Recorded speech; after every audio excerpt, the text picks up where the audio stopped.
Bismillahirrahmanirrahim. Ketika keluarga menjaga hak Allah, ketika suami istri menjaga hak masing-masing, suami menjaga hak istri, istri menjaga hak suami, maka Allah akan menganugerahkan keberkahan. Keberkahan di dalam rumah tangga. Ini yang kita butuhkan. Mengapa suami istri harus saling tolong-menolong dalam ketaatan kepada Allah demi meraih keberkahan di dalam rumah tangga. Oleh karena itu jemaah sekalian, Syekh menyayangkan ada fenomena baru awal nikah saja sudah dapat menghilangkan keberkahan, yaitu perbuatan-perbuatan maksiat mulai dari pernikahan, mulai dari walimah, banyak dosa-dosa, banyak maksiat, seperti yang banyak terjadi di tengah-tengah kaum muslimin. Pengantin laki-laki dan wanita dipajang di depan, ditonton oleh semua orang, tambah lagi musik-musik, campur baur laki-laki perempuan, yang datang pun membuka aurat, dan bahkan penyanyi-penyanyi dangdut yang membuka aurat ditampilkan di depan seluruh masyarakat, di depan anak-anak, bahkan orang-orang tua, bahkan di depan kiai. Tambah lagi blokir jalan, jalan umum diblokir. Ini dosa besar. Dosanya sama dengan demonstran. Termasuk kezoliman terbesar di abad ini adalah para demonstran. Demonstrasi termasuk kezoliman terbesar di abad ini yang dilakukan oleh para demonstran. Apa di antara kezoliman mereka?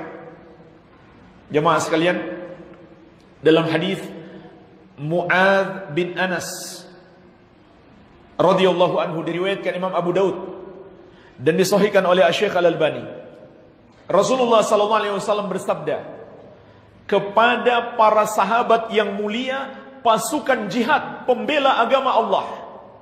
Kata Nabi sallallahu alaihi wasallam kepada mereka, "Man dayyaqa manzilan aw qata'a tariqan fala jihada lahu." Barang siapa menyempitkan satu rumah,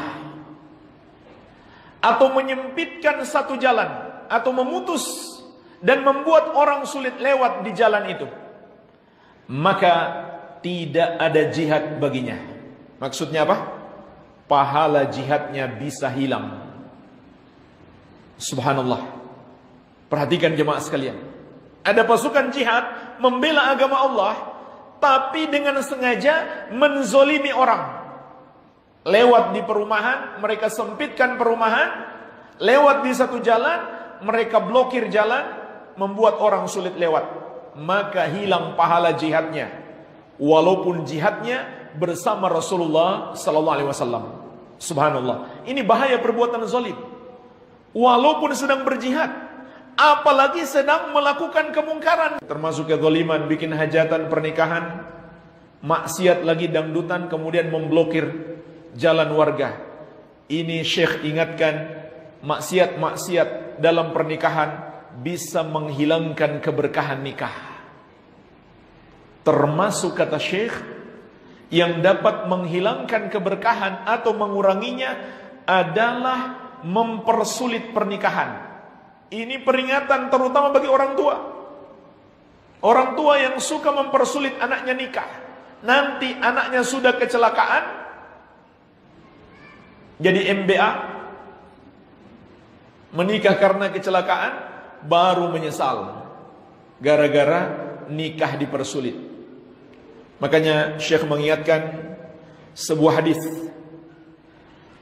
yang diriwayatkan Imam Abu Daud dari sahabat yang mulia Uqbah bin Amir radhiyallahu anhu. Nabi sallallahu alaihi wasallam bersabda, khairun nikah aisaruhu.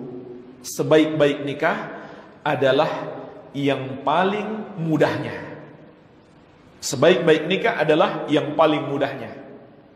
Dan dalam hadis Aisyah radhiyallahu anha diriwayatkan oleh Imam Ahmad, a'dhabun nisa'i barakatan. Rasulullah sallallahu alaihi wasallam bersabda, wanita yang paling besar keberkahannya, aisaruhunna maunatan, adalah wanita yang paling ringan maharnya. Inilah wanita yang paling berkah. Mudah menikahnya, tapi bukan bermudah-mudahan, bukan digampang-gampangkan. Dan tidak berat maharnya. Walaupun jemaah sekalian, kalau mampu, tidak masalah maharnya besar. Tidak masalah. Yang penting tidak memberatkan calon suami. Lihat-lihatlah dia. Kalau dia mampu ya tidak apa-apa. Sangat bagus. Rasulullah SAW juga ketika beliau mampu, beliau berikan mahar yang cukup besar kepada istri-istri beliau. Tapi kalau agamanya baik, akhlaknya baik, jangan dipersulit maharnya kalau dia bukan termasuk orang yang berkelebihan. Ya, jadi tidak masalah mahar yang besar. Yang masalah adalah memberatkan orang yang tidak mampu. Maka itu termasuk mempersulit nikah. Iya.